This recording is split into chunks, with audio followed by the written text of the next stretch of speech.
be showing you what I take with me on the photo shoot, and you will see what is inside my camera bag.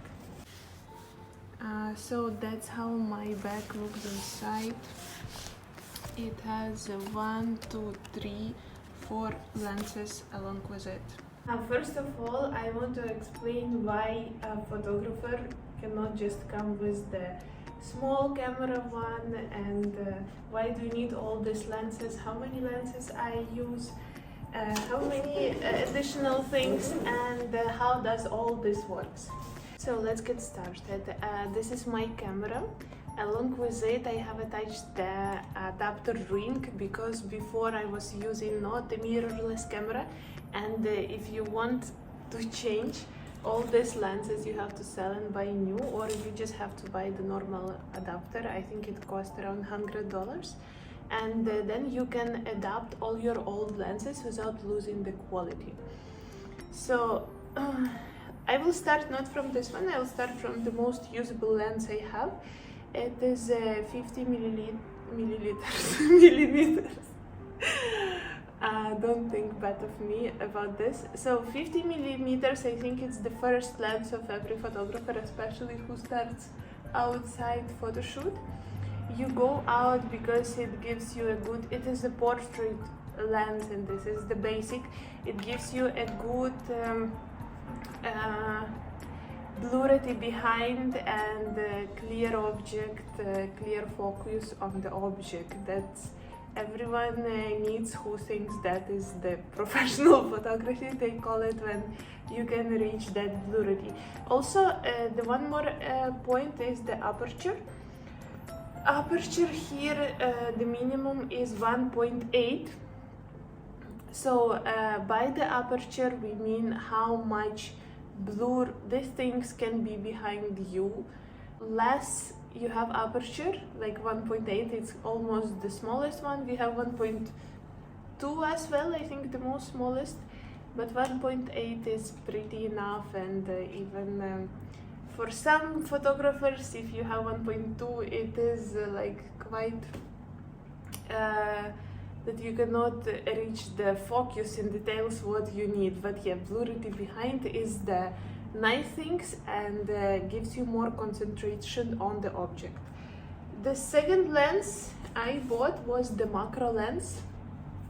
I also, guys, I never actually saw it in some lessons or something, but I use this lens for portrait a lot, because the macro lens can concentrate on the object very well, and also make it doesn't really blur. It gives you like a small like circles around the person. However, also I use it on wedding for taking a photo of the rings. I use it for product photography as well. I use it look, for example, if you will compare it, it looks like that.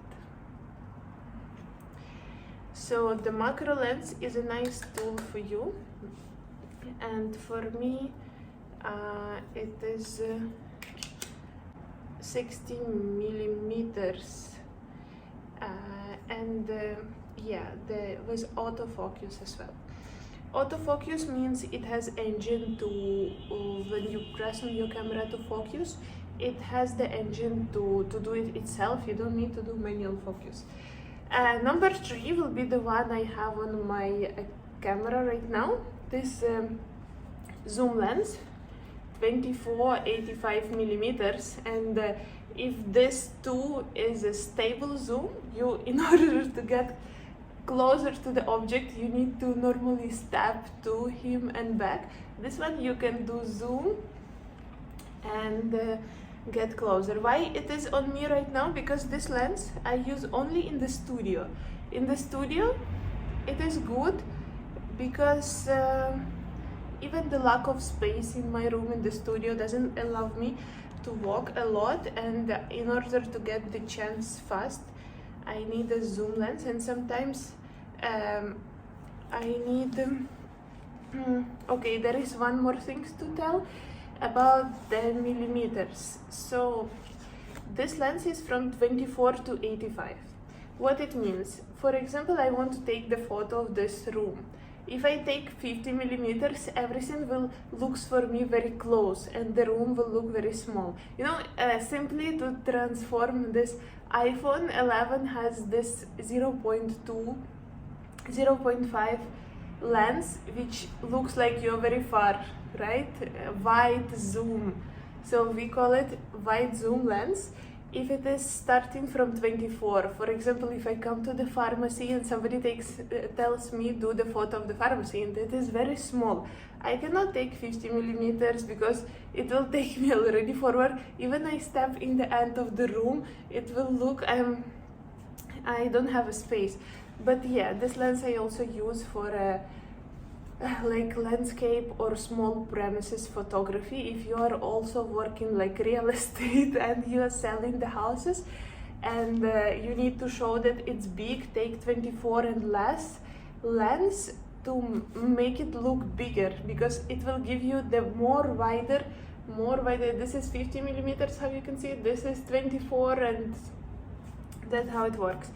So that's about it. And the last lens, I would say this is the most expensive lens I have and the most bigger one. For example, compared to my camera with ring and lens, it looks like this.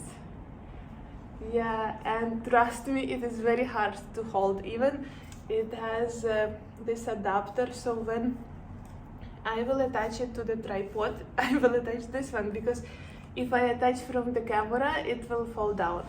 So what is this lens? This lens is also zoom lens, and it has 70 to 200 millimeters. It looks very, very big. And you know, most of the things why I don't use this lens sometimes is because I'm really tired to hold it. It is very heavy. And but why do I need this lens? So for example, this lens is actually I bought for only one type photography. Like imagine in the garden you have people and you really want them to be like in the fairy tale, to really blur the things behind them. If you are close to the object, like if you take the picture of the hand and you're close to the object, everything behind will be very blurred, even with this one. But if you want to take the entire photo of 3 people, it is hard to make things blur behind you. So this lens is actually will help you. You take this lens, you step like 30 meters away from the people, and then you take a photos of them, and that will be very blurred. And also the aperture here is 2.8, which is quite less. So zoom, lowering the aperture and using the zoom is 2 things which helps you to get this blurry behind you. That's not it. For lens also I have these things which we call anti-filter. That one, for example, and also each filter needs a lens. I have 2 filters, which I use one for portrait, one for this big lens. Why do I need it? When there is the sun and I need to open my aperture very much, at the same time if I open it, it looks on the camera just like everything is fully white. I don't have any colors, I don't have any clear things.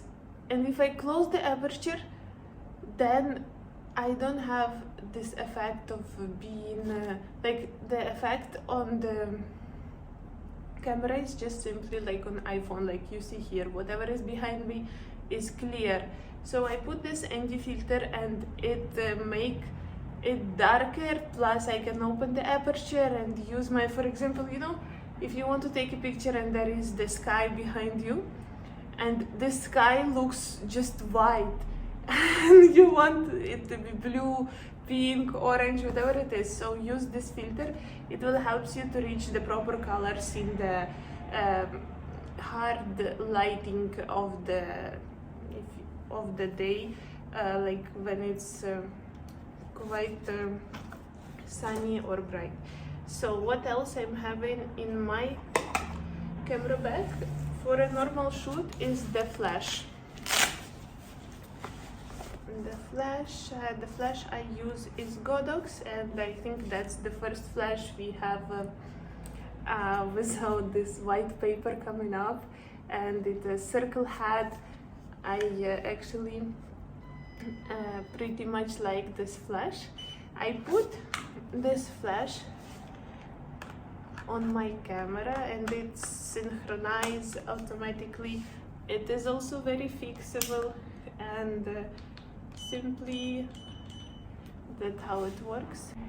There is nothing to tell about the flash. It just has a manual mode, automatic mode, and how to use the flash, it's another things. But if you come to the premises and there is no enough light, trust me, your photos will be suffering from the quality.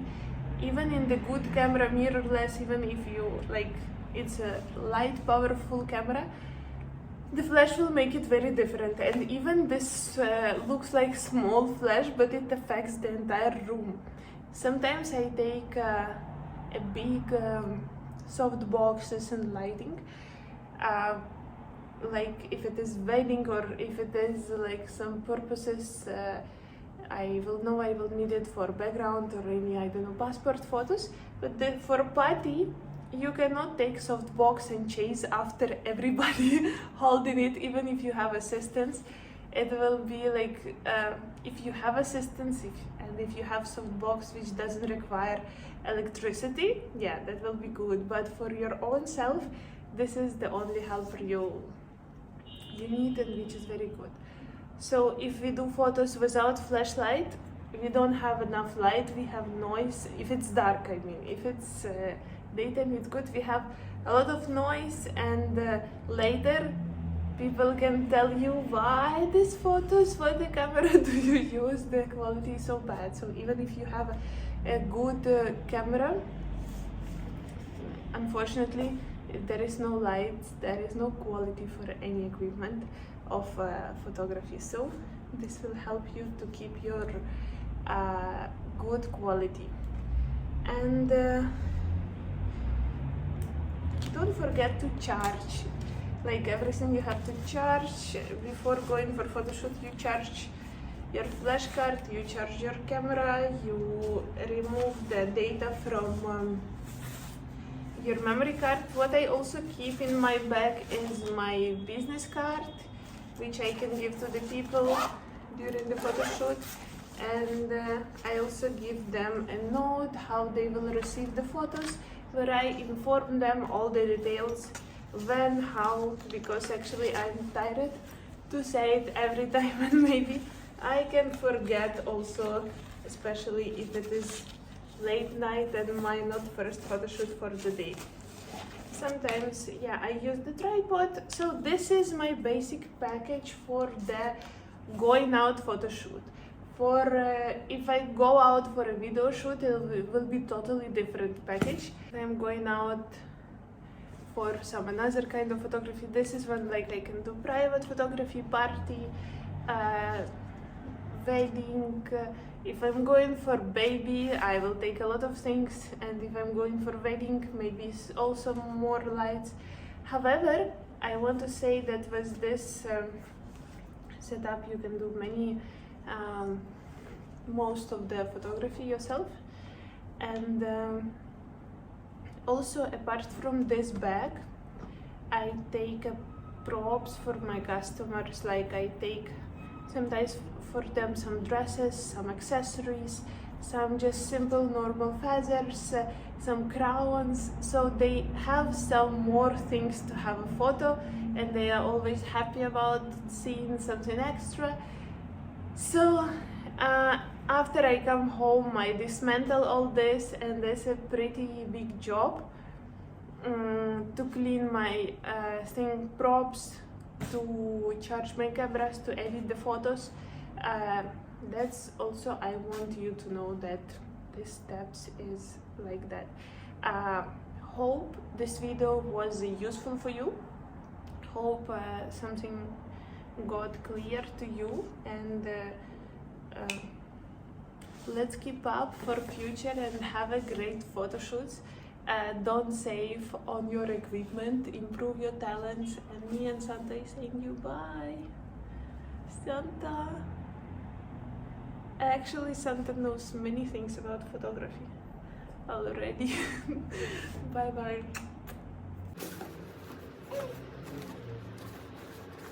This one is super heavy, honestly. I also want to say that changing these lenses during the photo shoot is a pretty big task. Like during changing the lenses, you have to keep them clean because only one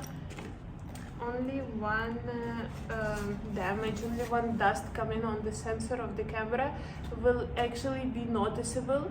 When you take the photos inside the studio, then I see the small spots on the every picture, which I understand it's dust, and trust me, I did try to blow it out from there.